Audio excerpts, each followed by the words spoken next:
Oh, there we go. Move that over a bit. Oh, my mount's going all wobbly. Right, there we go. We are live. First things first, this is still a prototype design. These aren't available. I'm still looking into it. So bear that in mind. Right, I shall jump straight into questions then. These have been asked by people earlier today. I put a post on YouTube on my channel and people were able to ask questions. Hello, I won't be paying too much attention to these comments or it'll just get horrendously complicated, but it's very nice that you're there. So we'll start with question number 1. Robert James asked, would you like to drive my Smart City Coupe? Yes. If you've got a car you'd like me to drive, this goes to anyone. Send me some details in an email to ian@hubner.org and include your location, and I'll add you to the list. And if you're somewhere I'm going to be, I shall try my best to make it happen. Lindy Davison asks, how do you insure so many vehicles? Well, that's kind of a fair question. It's one I get asked quite a lot, but you can get fleet policies, and I've got one of those with Bishop Calway or Peter S. Taylor. They seem to be two companies, all a bit confusing. So yeah, almost all the cars are with them. Haggerty insure the Invercar, but the fleet policy allows me to have several modern cars and several classics. So Ellie the 2CV is the only one with Bishop Calway actually insured as a classic at the moment, but they're the only people who give me business cover on classics, which I need because I drive my classics for work. They're not just for show. Lindy Davison also asked, this is a bit naughty, 2 questions. Is there a special car I'm looking for? I can't think about it too much. I'm yet to own a Citroen GSA. I think that really needs to happen, or an Ami. Maybe that can happen in the future. Juaves says, is there a car which you would buy and keep until your death? Ooh, spooky. I think I already have, really. I think Ellie the 2CV is the one car I will definitely never sell. Don't get me wrong, not planning to sell any of the others just now, but Ellie the 2CV, never for sale. We've been through too much together.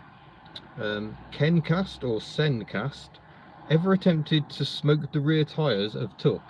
Well, yes, but it's a centrifugal clutch, so you can't, because you can't raise the revs and then dump it into gear, because as soon as the engine speed builds up, the clutch engages. So burnout's not going to happen with my 20 horsepower Invercar. Daniel Addison asks, has Mrs. Hubner ever driven Tuk? No, we want to make that happen. I'm trying to get Tuk to behave. I'll get to that in a minute before we do that, but it's in the pipeline. It has been for some time. We've both been very busy. I'm sorry that hasn't happened yet. I'm looking forward to it as much as you are. I'm not sure about Mrs. Hubner. Rick Wilkinson, what was your view, what is your view on retrofitting electric motors to classic cars? Haha, well that could be a trend right there, because we've got the Reliant Fox project, which I will come to in a moment, so that could be potential for something. But yeah, I mean, I think retrofitting electric classic cars, NEC will be coming up, don't you worry, is definitely something that should be done. I don't see any reason not to, really. I like engines, don't get me wrong, I do love an engine, but I like electric cars as well. So yeah, we'll see. I'll get back to the Fox in a moment. Oh, I can't read my own writing. Someone asked, are you brave enough to attempt to max out Tuk backwards? No. Des Conway, is there a car you once owned you would love to own again? I'm in it. I'm in the Matiz here in a lay-by on the A120 heading towards Colchester. Yes, t-shirts are available again. The shop is currently open. I'm obviously miles away from home. I can't actually process orders just now, but yeah, you can buy t-shirts online, just not this one yet. Working on it. Where were we? Yeah, car once owned. Yeah, there's an Austin Westminster that I really liked, and I sold that when we moved house. Sadly, I think it's been scrapped since. It got bought by someone at auction, and that was kind of the end of that. That was a bit disappointing. There's also a Rover P6 V8. There will be a video coming up on one of those, I can tell you, that I owned many years ago, and sadly I think that's been scrapped as well. It's very sad given how much money I poured into that car. Where are we? Nitro Rory, how do you work in the garage during the winter without getting frostbite? I find if you're as disorganized as I am, you spend so long looking for tools and get so angry that you soon warm up. So that's my top tip, don't tidy up. Adrian Massey asks, are there any European road trips planned? Well, there's a couple that are vague ideas at the moment. One is to get back to the Electric Fox project. I'm still going through the process of applying for funding to build an electric Fox and drive it to Greece. What? Oh, Jeremy Vine, get out of here, Ben King. Oh, Jeremy Wine. So yeah, that plan is still there to potentially take the Fox to Greece. That would certainly be quite a Euro road trip. There's also the 2CV meeting, or the world meeting of 2CV friends in Croatia next summer, as well as a Citroën centenary event in France next summer as well. So some good potential for some road trips next year. Nothing definite yet. We'll see what happens. M Hatim Jaziri 02, would you find another Proton? I'm guessing you're one of my Malaysian followers. I'm not in a desperate rush to buy another Proton, but I wasn't going to buy the last one. It just turned up and I was very pleased to tick the box. I'd never owned one before. I certainly wouldn't rule out another Proton if the situation appeared thusly. The chat on my page just keeps vanishing, but I'm mostly doing ones I wrote down earlier. Like this one. Stephen Shipley says, which car will leave the fleet next? I don't know. I have no idea. And would you have an electric car? Yes, I would. Maybe I will. We shall see. Yes, I know Chris Pollitt, who runs not too grand, so it's cheap cars. He's just got a Proton. See what he'll do it. What car am I in? I'm in the Matiz. It's quite hot actually. I might have to open the window and have the bloke next door stop making phone calls. Where are we? GUU asks whether the paperwork is a nightmare for the sheer number of cars I have. Yeah, there's a lot of paperwork and it's all over the place. I'm trying to keep track of what's taxed and what's MOT'd. Quite tricky. I need a wall planner. He also asks if I've ever owned or driven a Lada. I've never owned one.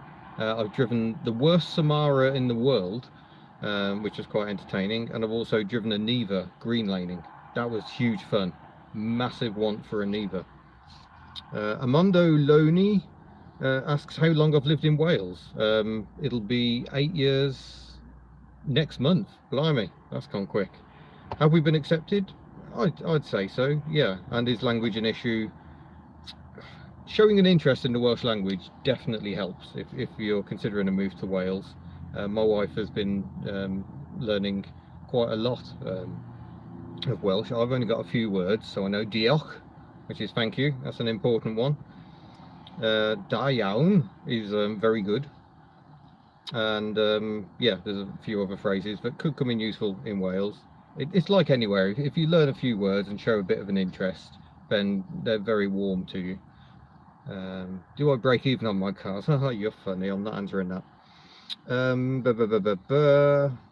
Toby de Glen asks whether I'd consider filming at Anglia car auctions. Top Gear did. I was there hiding in the background while they were filming a piece Anglia car auctions for what was a really unfunny look at classic cars.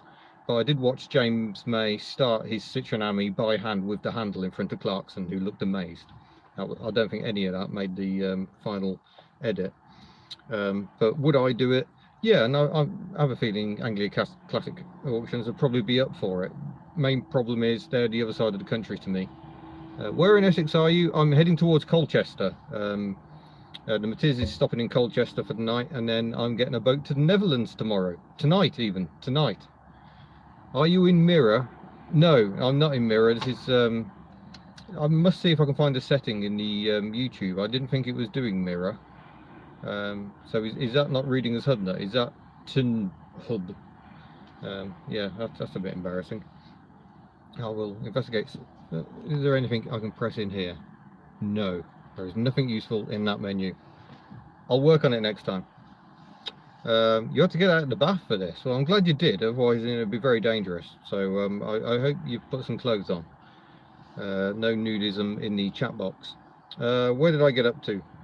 Lewis Plaxam asks whether I'd ever consider sort of trying to track down Tuck's previous owners.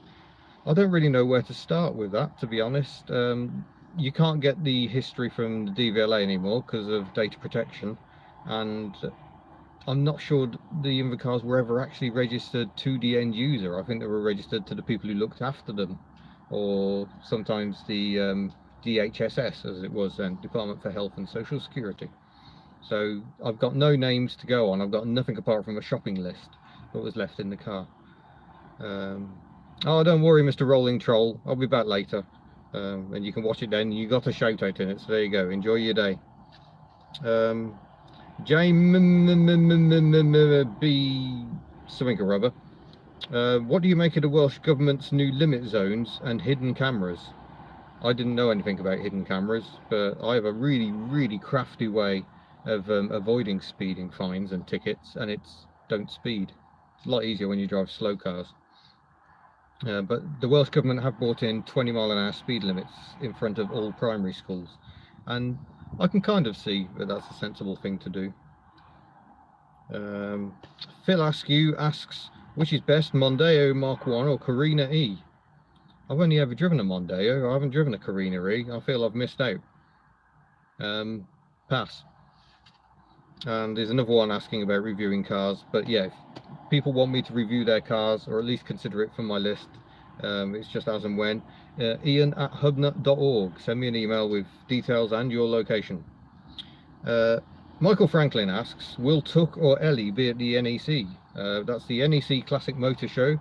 It's in November. I can't remember the dates off the top of my head. Probably should have looked it up given the question came in. It's usually the second weekend, I think, in November, but check the dates, it'll all be online. And Tuck will be there.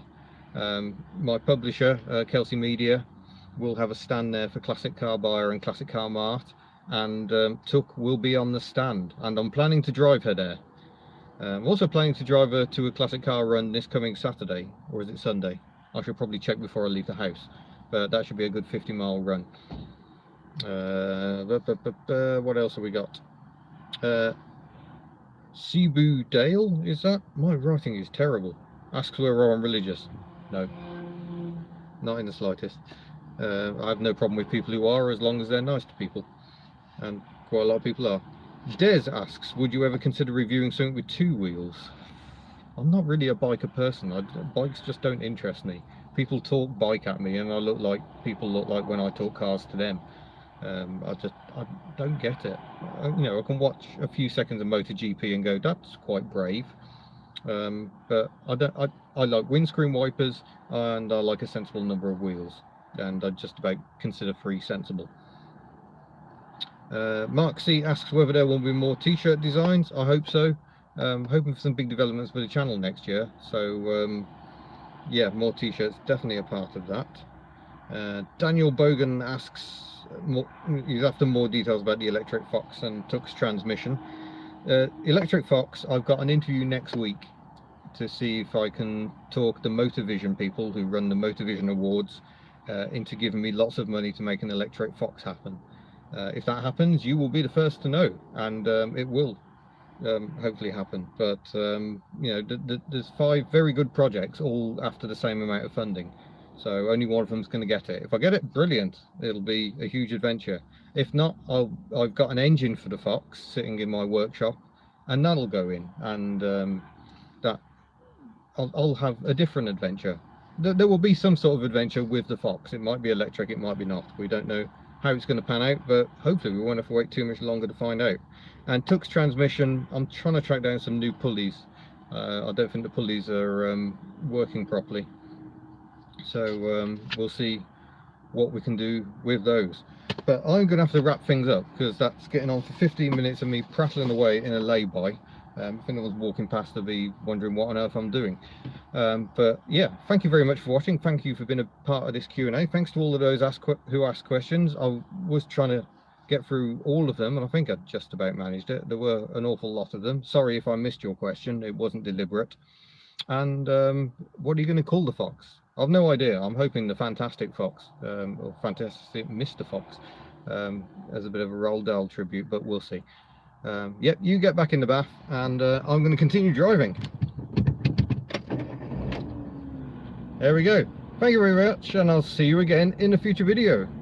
Farewell.